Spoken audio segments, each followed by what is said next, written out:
শ্ৰী নৰেন্দ্ৰ মোদী তেওঁ এই দেশৰ সকলো সমস্যাৰ যাদু কাটি তেওঁৰ হাতত থকা বুলি কয়। এতিয়া তেওঁ কৈছে ভয়ংকৰ দিন আহি আছে। তেনেহ'লে ভয়ংকৰ দিনৰ মোকাবিলা কৰাৰ কাৰণে বিজেপি চৰকাৰৰ ভূমিকা কি? এই চৰকাৰে সকলো বোজা জনসাধাৰণৰ ওপৰত জাপি দিয়াৰ কাৰণে সিদ্ধান্ত গ্ৰহণ কৰিছে। যেতিয়া জনসাধাৰণৰ সংকট হয় তেতিয়া তেওঁলোকৰ কাম আছিল যাতে জনসাধাৰণৰ ওপৰত থকা কৰ টেক্স, জনসাধাৰণৰ ওপৰত থকা অন্যান্য যিবিলাক বোজা এইবিলাক যাতে কমাই দিয়া হয় আৰু চৰকাৰখনে আৰু ডাঙৰ ডাঙৰ কৰ্পৰেটবিলাকে যাতে সেই বোজা লয়। আমাৰ দেশত তেলৰ বিজনেছ বেছিভাগ হৈছে কৰ্পৰেট কোম্পানীৰ হাতত।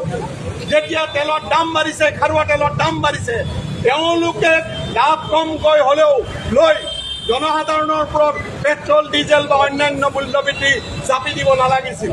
কিন্তু তাৰ ওলোটা কাম কৰিছে, কোম্পানীবিলাকৰ ওপৰত হাত দিয়া নাই, জনসাধাৰণৰ ওপৰত বোজা জাপি দিছে। ইয়াৰ বিৰুদ্ধে আমি সমগ্ৰ ৰাজ্যখনত প্ৰতিবাদ কৰাৰ কাৰণে সিদ্ধান্ত গ্ৰহণ কৰিছোঁ।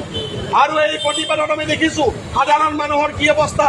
এগৰাকী মহিলা বা দোকানত সৰু দোকান চলাই আছে, তেওঁ কৈছে মই দোকান বন্ধ কৰিব লাগিব, কাৰণ দাম বৃদ্ধি কৰোঁ যদি মোৰ বিক্ৰী নহ'ব, আৰু যদি দোকান বৃদ্ধি কৰিব লগা হয়, বন্ধ কৰিব লগা হয়, ল'ৰা ছোৱালী স্কুলৰ পৰা আমি নাম কাটি দিব লাগিব। এইটো এটা উদাহৰণ। সাধাৰণ মানুহৰ এই কি হৈছে বৰ্তমানৰ অৱস্থা।